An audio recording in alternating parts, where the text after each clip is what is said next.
So hello, everybody. My name is Patrick Chase. I am the co-founder of Empire Space, the research and networking hub for New York's space ecosystem. Thank you for joining us for this spotlight interview as a part of our Space Week New York 2025 program, highlighting all of the great work happening across New York's space ecosystem.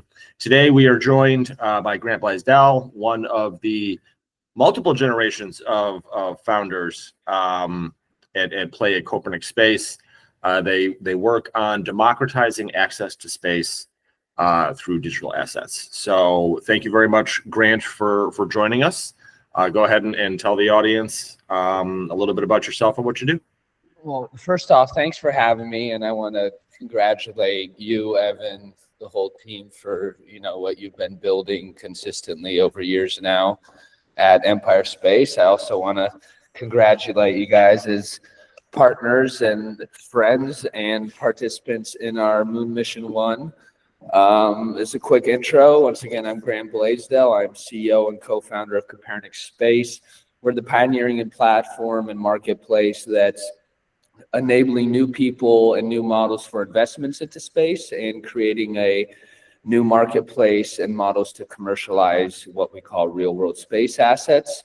Me personally, before I get further into Copernic Space, I've been doing startups since I was 19 or so. I'm now 37, so around half my life. Originally focused on digital media platforms. That got me into the blockchain technology world a long time ago, over a decade. Since then, I've founded companies like CoinFirm, other pioneers and leaders in their own distinct markets. But as you mentioned, I'm a multi-generational space. Copernic Space, kind of the roots start with my grandfather who built the original space program in Poland in the 60s and 70s and has the oldest works I know of around the concept of democratizing access to space. So once again, those are kind of the values, the roots this company was built on. But this company is built on a really big opportunity and vision, maybe one of the most important opportunities of the century, which is who and how is the space market going to work, and how is this whole new asset class is going to be created? What are the pipelines and the models that finance and commercialize space and do so in a way that involves as many individuals, entities, liquidity avenues as possible to empower these amazing new entrepreneurs doing what space has always done. It's just now we can scale it and we can have a stake in it, which is really creating some of the most important technological, scientific innovations that benefit life on Earth. So since we've launched in 2020, we've really been the standard setters on how to create the new models to finance and commercialize space ventures and enable both the B2B and B2C, the commercial and consumer market, to become active players and stakeholders, and once again, fuel these great entrepreneurs to reach for what they're reaching for. The issue with space isn't so much technological, it's more about the economic viability of what's being done. Absolutely. So thank you very much for that intro. And then before we get into some of the specific, I know there's lots of awesome projects. I know you kind of like quietly teased the moon landing out there, and we will get to that. But for anyone who's currently in the audience or who may be watching in the future who isn't an expert in space assets and kind of how this works, what's the tutorial version for what space assets are and how this all actually works? Well, they're really, a part of that massive opportunity, but also the challenges that come with it is, we get to kind of define the language, the standards of this market as it's being developed. So we segregate what we call space assets into two distinct categories. One we call financial space assets. So these are the financial vehicles and mechanisms for your investment into a space venture mission asset. Since we work in the digital asset space, these are digital tokens that represent your rights to whatever investment sort of play you did, because it's not just about investing in the equity of companies. I think the big revolution, and we proved it with our first moon mission, is creating alternative financing models that are better for both the venture as well as the investor, the liquidity provider.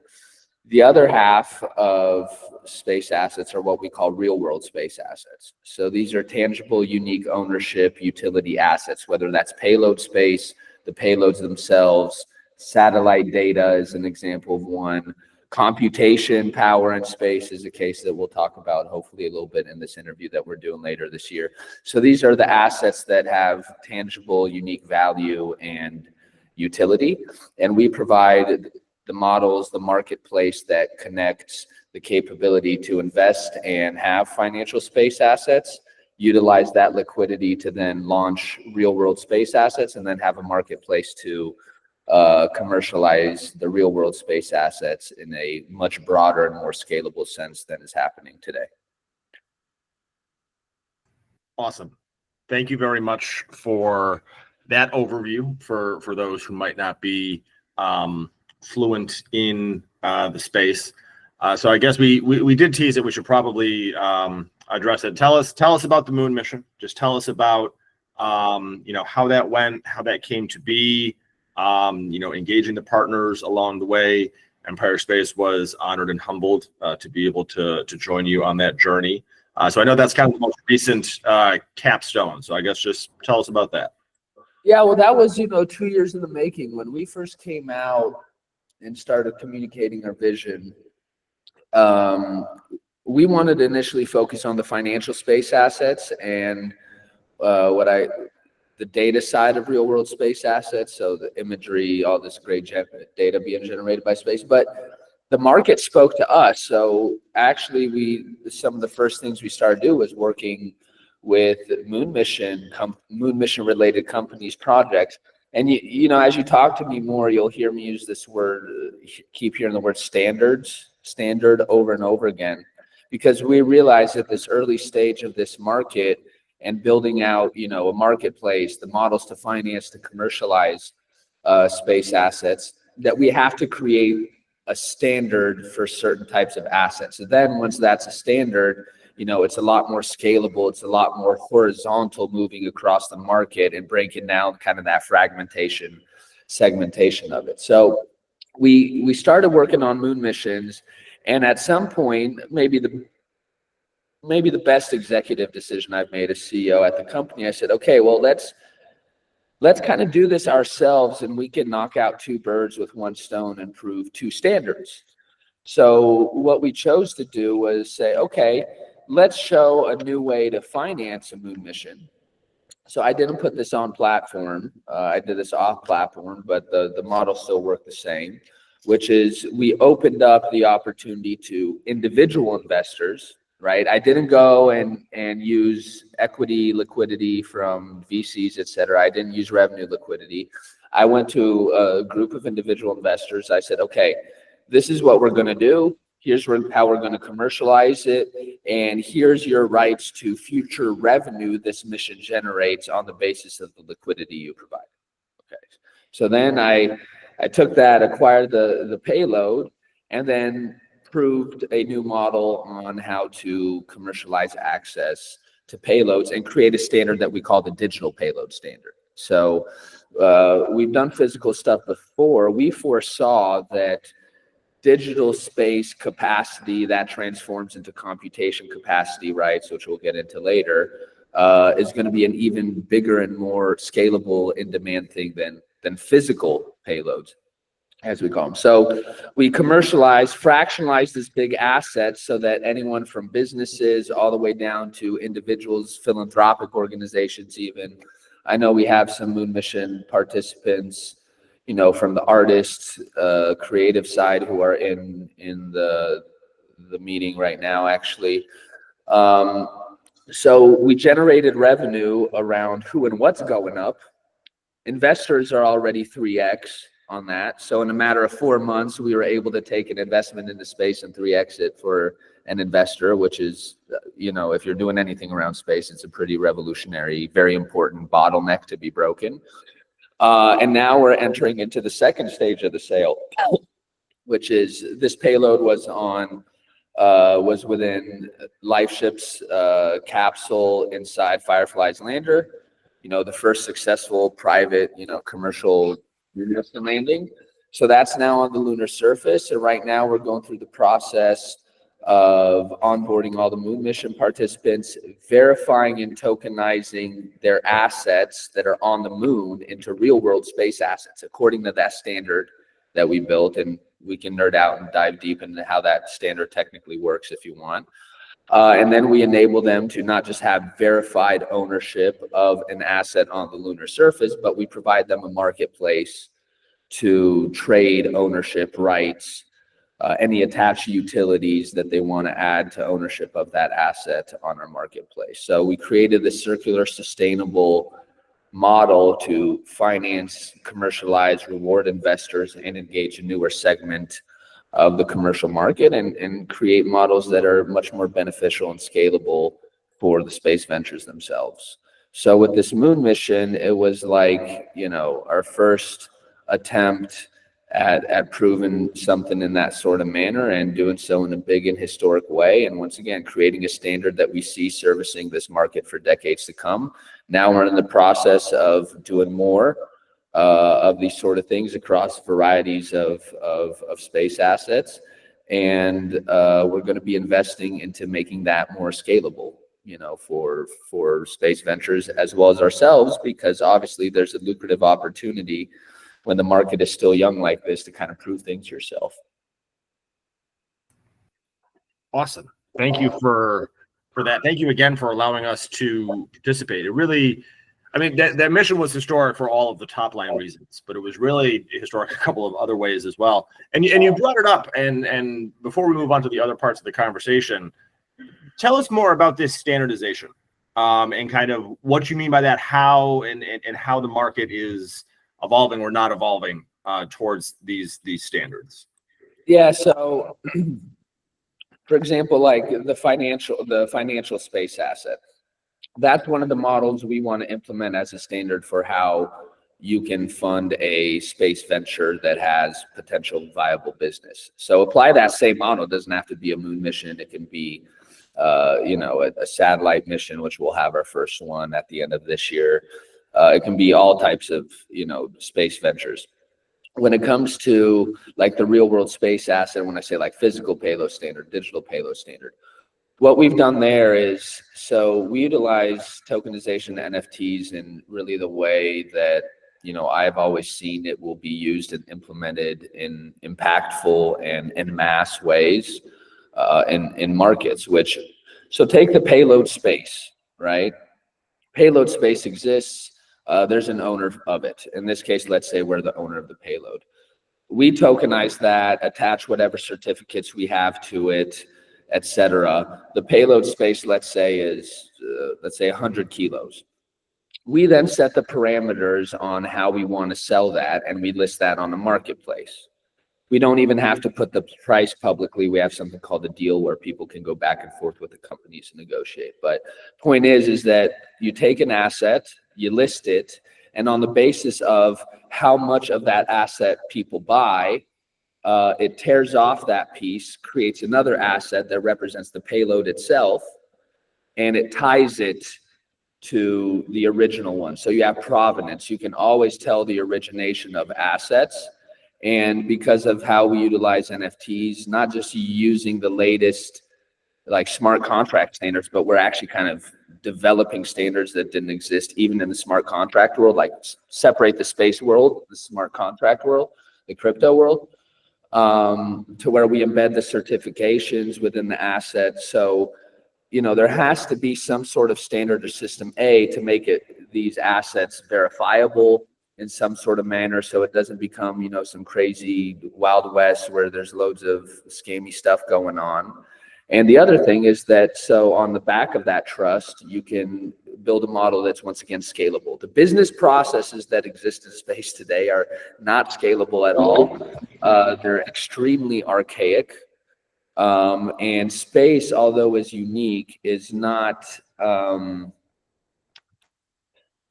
is not going to be like so unique that it doesn't have to go through the evolution that every single market has gone through or has to go through, right? So yes, space is special, but it's going to act in a lot of ways, and it needs to digitize and streamline and scale in the same way that a lot of markets already have.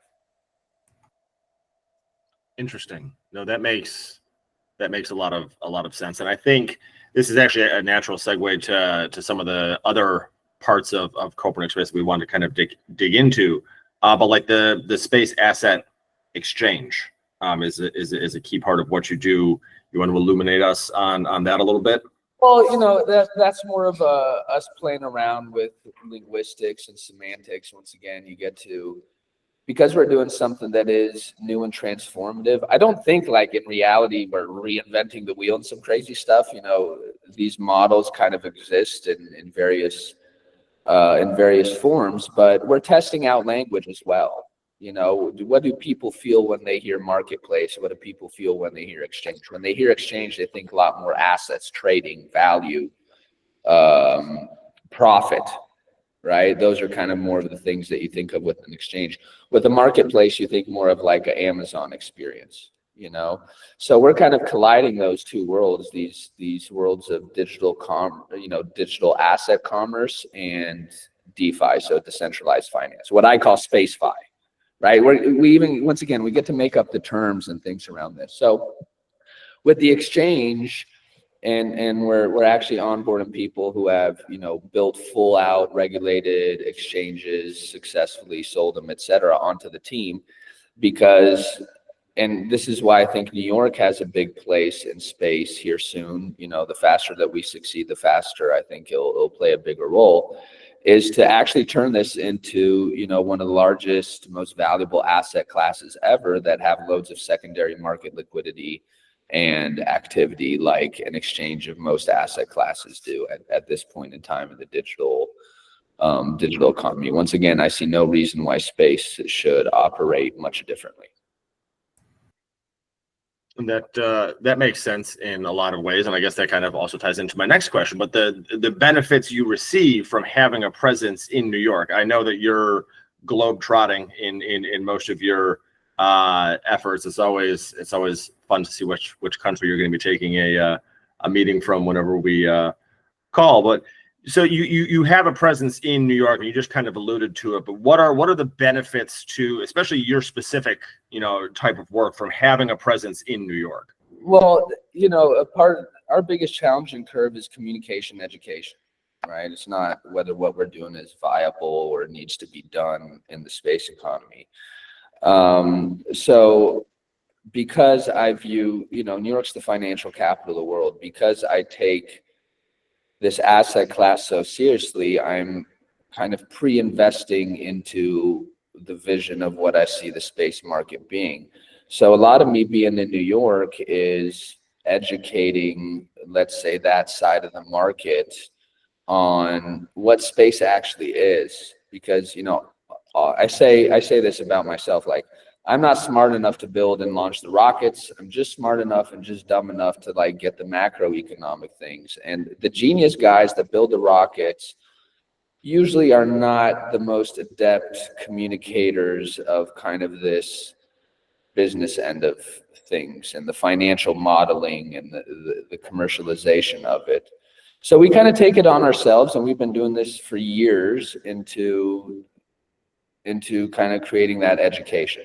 The other thing is that we have partners there. We have not just you guys. So we have a great space VC where their main guys in New York. We're going to be announcing that eventually, so I'll leave that for another time. But like space VCs, even though a lot of them can't, for example, directly invest in Copernic Space because we don't fit their mandate. Like, we don't build rockets, we don't do satellites for, like, we're a digital asset marketplace technically. Space VCs, the visionary ones, I'm not going to say the other ones aren't visionary or not smart, but visionary and smart ones get the importance of what we do. So you're already seeing more traditional financial entities look at what we're doing, want to participate in it. Why? Because for anyone investing in space, it's usually a bigger bet. It's usually a long-term bet. What we enable them to do is to diversify risk. Okay, so stretch that out across a variety of models and ventures, and create a shorter liquidity event timeline, right, for them for these investments, which is I'm telling you, it's a big blocker for why more capital isn't moving into space. And on the other end, these VCs want to onboard their space portfolio companies onto the platform. Okay, so this financial space fi, as I call it, that's already happened. Okay, so what do we need to get on board? We need to get the financial capital of the world on board, because Silicon Valley money, or the space VC money, which isn't a lot if you compare it to most like investments of other markets, it's not like some big thing. That's not going to suffice alone. And, whether it's the retail market or big institutional investors, we spend time in onboarding that to the best of our abilities. And also, New York just fits my business style a little bit better, to be honest, than most places. Nice. I can appreciate that. And that ties into just one of our broader kind of themes for Space Week that we also touched on with our panels yesterday. Part of the week is introducing space stakeholders to each other. Part of it is just kind of informing people broadly about what's going on. But part of it is that targeted kind of intermarket communication. So, SpaceFi, talking to non-SpaceFi companies about why they should be involved in the space sector. We had that with the law panel yesterday. Why lawyers and firms who aren't, knowledgeable about space law should become more involved. With medical research, companies that aren't, pursuing these lines of inquiry. So part of it is just expanding the knowledge of the potential within the space corner of all of these different broader markets. So that definitely fits really well into kind of our broader theme for the week. And you mentioned something earlier that I had wanted to kind of circle back on, just so you can elaborate on, but you mentioned a couple of times computational capacity. Yeah, when you were just saying what you were saying a moment ago, I was actually going to be like, hey, you want me to give you a cool case? Literally, I was on the call before I got on here. It's me and this guy have wanted to do something for 2 years now around space. He runs a shoe startup. So it's the first company that's using AI to generate shoes. The Reebok co-founder is on the team and stuff like that. And we always wanted to do a moon mission thing, like get his shoes on the moon and stuff like that. But we have this mission, the first satellite one we're doing at the end of the year, where we get to really unlock the capacities, the real world space asset, let's say the full array of real world space assets available on a satellite to the broader commercial market. Like, how many different revenue streams and asset types can we create and successfully commercialize across the market? And a big one is computation. This mission for us also is kind of like the initial pilot for a long-term project we're doing with some great partners, which is off-worlding AI and computation infrastructure, and showing within about a decade that you can mine crypto, compute, do AI more sustainably and efficiently in space than on Earth, right?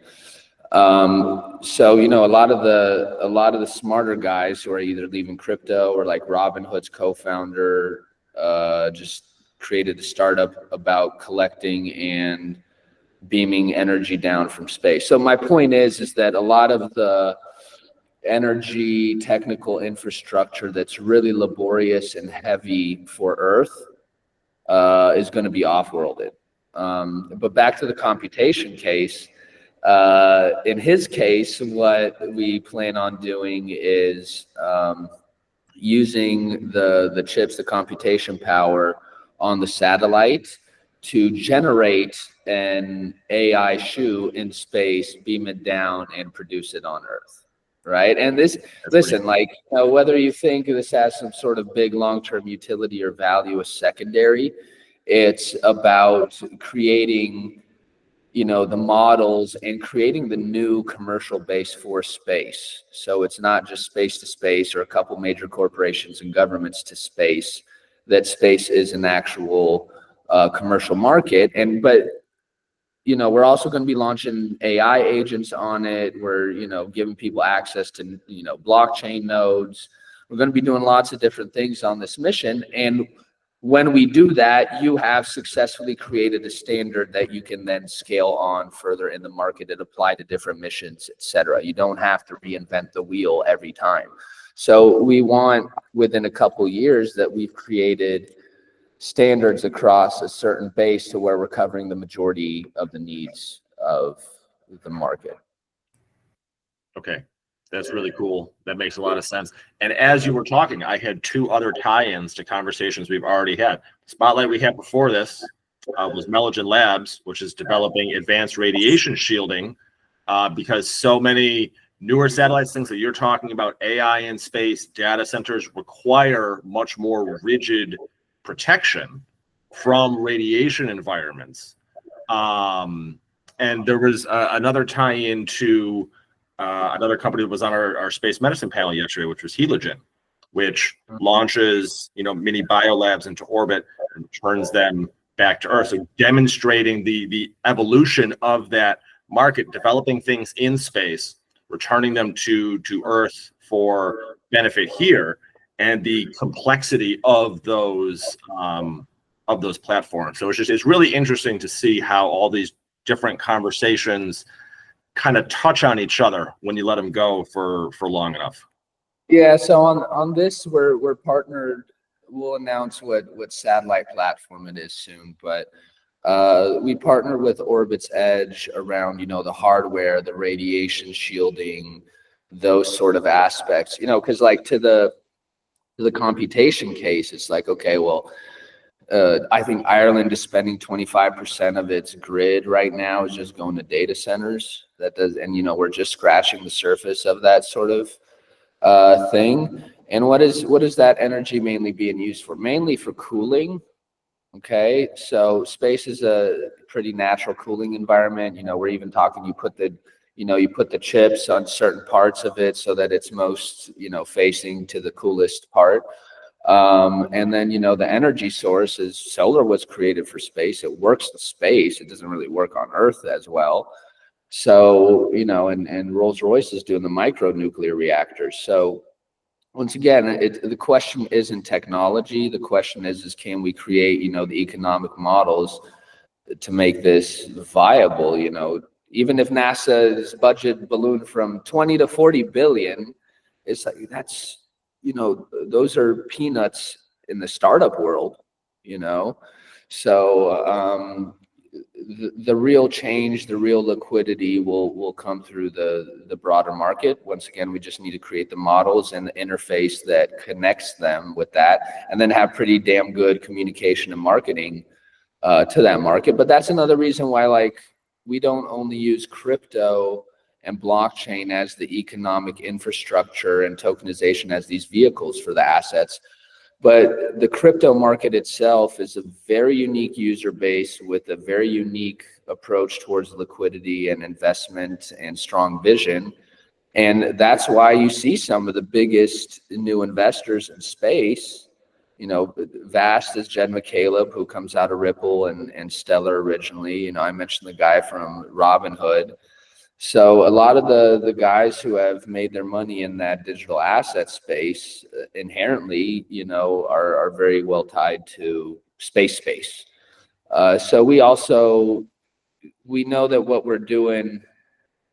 Remember that, the smartest people in the world thought email and internet was kind of dumb and wasn't going to be big. I'm not going to name names. People didn't understand what Bezos was doing in the beginning for 5 years at least. Musk didn't have 100 mil of his own money that SpaceX wasn't going to get funded. There was no Copernic Space, right, to fund stuff like that. So because we're in this kind of curve, this first 5-year curve process, you want to target everyone, but also you want to target the people who are most likely to kind of be visionary crazy enough and get it, easier, right? So we view the crypto market as a unique weapon. And also the crypto market, whether you view crypto, whatever your opinion of crypto is, good or bad, and both sides have their validity. Crypto's completely transformed the relationship between company and its user. We don't call them users, they're our community members, right? So that's why, rarely you're going to find a space company with its clients that come on, conference calls, stuff like this, and participate. Well, ours do. Why? Because we built an entirely different relationship with our end users than a traditional company would. And yeah, we're getting some hearts there from them, I see. So I think that these are approaches that space needs to start taking, and stop thinking that just because we are special and we are doing ridiculously special things, that the laws of humanity and commerce and psychology don't apply to us. That is an incredibly salient point. We should probably put that on a t-shirt or a sticker at some point. Because you're right. So I know that Copernic has a bunch of other interesting things in your portfolio. There's the Space Mart, Space Pool, there's the Spaceables, which I always thought was really cleverly named.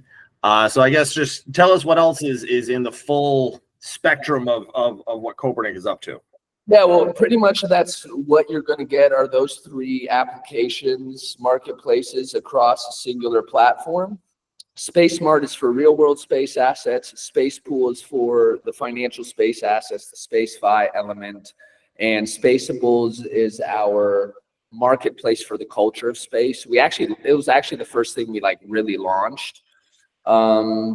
Because space is a culture. There's loads of people doing space art or, pop culture things, media around space. There's memorabilia, collectibles, all these sort of things.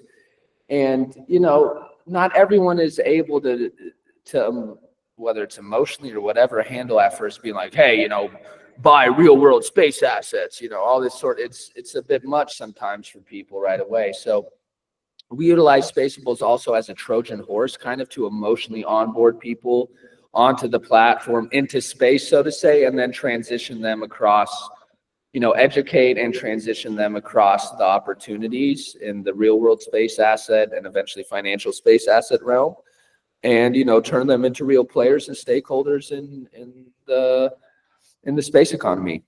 So, the platform is pretty much going to hold those 3 distinct applications on it. We're also planning to come out with some native sort of token. We've already tested this pretty successfully with something we call our space passports. There's some people in the room that are passport holders. We're creating a new relationship and utility and transfer of value between us and our users, whether that's economic or it's experiential. So, and we're going to be releasing loads of these kind of models for this stuff, like something called space staking, right? It's what we call space staking. I think you can even find this example in our light paper from years ago. But there's space companies that have millions of dollars in contracted revenue, for example, but they're not, they need short-term liquidity to fulfill those contracts. There's loads of cases like this happening all the time. And what are the outlet for those companies right now? That outlet right now is, I'm going to go to VCs and I'm going to raise an equity round, which, trust me, as a startup founder for half my life, that's the bane of my existence, is VC fundraising, okay? They can't go to a bank. A baker who has contracted revenue can go to a bank and get a loan against that. Space companies, not so much. Or they're trying to get grants or whatever it is, which is peanuts generally compared to what they actually need to do. So we came up with a model where you just pretty much, you leverage that contracted revenue, the contract, create a listing that says, hey, I have 5 million in contracted revenue. I need 500K to fulfill those contracts. I am willing to give 10% interest on that, paid out within a year. We'll be able to pay it out probably within 6 months because this contract will pay out within that time frame. So people provide the liquidity. You open that up to thousands or millions of people. They provide the liquidity really fast. They get back tokens that represent their rights. And then as the liquidity comes in, it gets paid out to the token holders according to those rights embedded in the smart contract. So it's all transparent, tied to the contract with trust and transparency. So for us, it's, baby steps, but each one of those baby steps opens up, a whole thing. It's like, okay, we know how to do physical and digital payloads now. All right. So next year, how do we start scaling that? Right. So sorry for the long-winded answer, but 3 applications on the platform, but there's loads of space asset standards and models that are launched, as a part of all of that. No, that was a great answer. And all of that kind of fits under that umbrella of democratizing access to space and just finding ways to engage people. And that's something that we've kind of found for people who have like a core interest in space. It's self-motivating. But for a lot of people, space can seem distant or irrelevant to their lives, and why does it matter, or why should I be involved? And so democratization of space, it sounds really cool, but I think you've given us a really kind of concrete example of kind of how that works. Ownership is the only thing that matters. It's the only thing that is going to really get people in. Once we can do more of those financial space asset plays, that'll be really like the killer app, because people can become a player in space, for $10 and have potential return, off of it, right? So we're building a system that works for whether you're a fund with 100 million or you're a guy on the couch who loves space with $100, that, the models should work the same. The democratization thing is, you got to watch out with it a little bit in the beginning stages of also a very lucrative market. So you don't want to cannibalize your own business in a sense by, space companies. I think one of many values we're going to be providing is actual market pricing, kind of market dynamics, because the way space is priced right now is most of these companies have no idea what to price. It's based off of kind of this NASA cost plus, we're selling 1 kilo for this much. It really should be based on the value of the opportunity. I'm not going to charge one of our passport holders the same thing I would charge Gucci, right? So you don't want to democratize to the point that you're giving away the moon for cheese, literally, right? So we're doing a lot of legwork, kind of the market work on and discovery on what works, what isn't. We had a European rocket company where we did a physical payload sale, like a smaller one, like 24 slots or something like that. And I'm not going to say what was the amount, but I went to a partner of ours. He's like, yeah, I'd love to do it. And he was like, how much? And I'm like, I said a singular number, whatever, 5. And he goes, oh, 5,000, that's fine. And I go, no, it's 500, right? And so like that space company left X hundreds of % more revenue on the table just because they, did it that way, right? So that's one reason why we created the deal, what we call the deal on the platform. It's like, you don't have to have, this is the price per kilo. It's like, okay, I'm interested in this, start the relationship, go back and forth, share the agreements and execute it, So I think there's a lot of work to be done with how we communicate, and what is the business development process as a space company. I think that's probably got to change a little bit too. Phenomenal answer. Thank you so much, because I know that can be democratization of space. I've seen that phrase, a lot of different ways. And I want to thank you for putting some meat and context behind what that means. So we've been going for about 45 minutes. We do want to open it up. No, go ahead. Okay. Just last thing, I am sensitive to how many space companies use like democratizing access to space. Like, I don't want it to be a cheap marketing slogan. It's, for me, that's the basis of my grandfather. My grandfather was in communist Poland talking about that stuff. It's not a marketing slogan. It's a value, so either way, lots of space companies use it. For us, it's like, okay, how do we make that actually a tangible thing? It's one of the reasons that we enjoy working with you, Grant. So I know that you had teased it before. We are going to open it up to some questions. If people have questions, feel free to put them in the chat, and we'll get to them in a second. But just, I know you had mentioned some upcoming missions, so just tell us what the evolution looks like for you over the rest of the year. What are the major milestones that you're working towards? I know some is under wraps until it's not, but what are you able to share with us right now?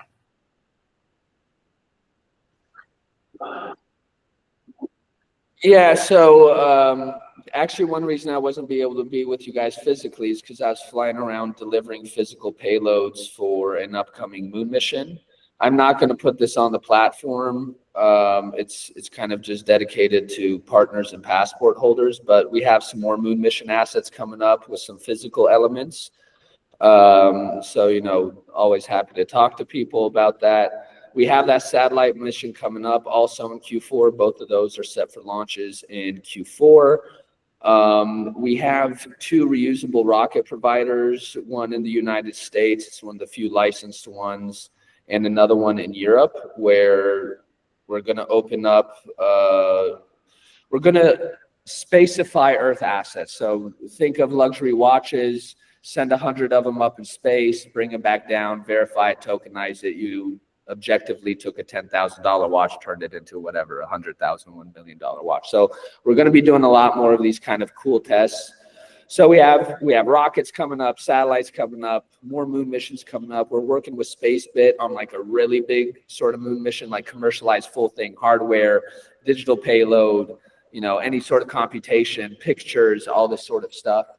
And then financial space assets. So we're actually going into a seed round right now. We've already got some closed checks from some VCs, and we're going to be using some of that capital go through the licensing so we can fully launch all those financial space assets. That's going to be key.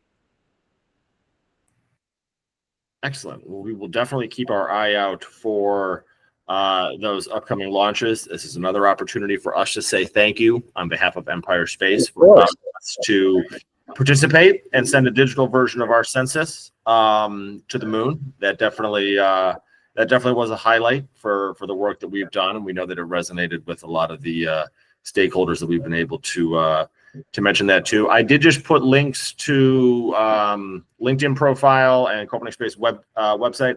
Any other places that people should look for you guys, reach out to contact you guys?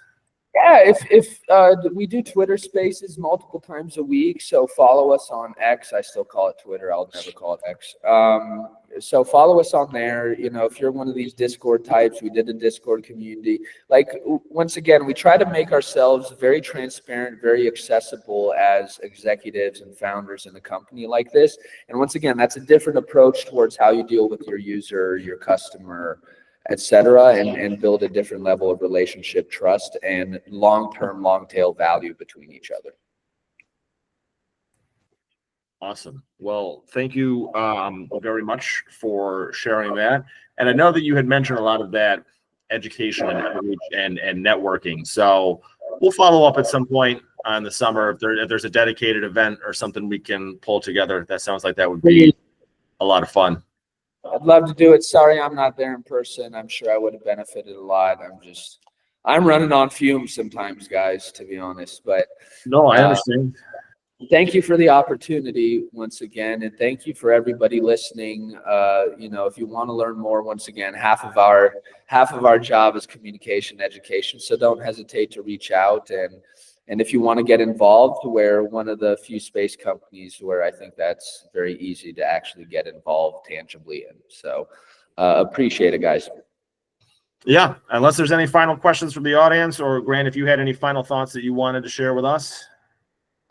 All this stuff is sooner and more real than even people in space, I think. And support the entrepreneurs, even if they sound crazy at first. Maybe they are, but there's a chance that they're not, and they can actually change the world. So help us finance the next Musk, because not everyone's got that $100 million, sitting around. Yeah, and I think the space industry, probably more so than most, should be more aware that yesterday's crazy idea is tomorrow's indispensable product. Listen, man, I understand the risk aversity, the hesitancy. There's a cultural change that's happening in space, but these guys are doing big things with big stakes, and any little thing could be a problem for them. So it's a process, and we're coming around the curve and coming into the straightaway here soon. So thank you once again, guys. Excellent. Thank you for taking the time, especially while overseas. Thank you to everyone who joined us. Y'all have a great day. This will be on YouTube shortly. All right. Appreciate it. Everyone have a good one. Bye.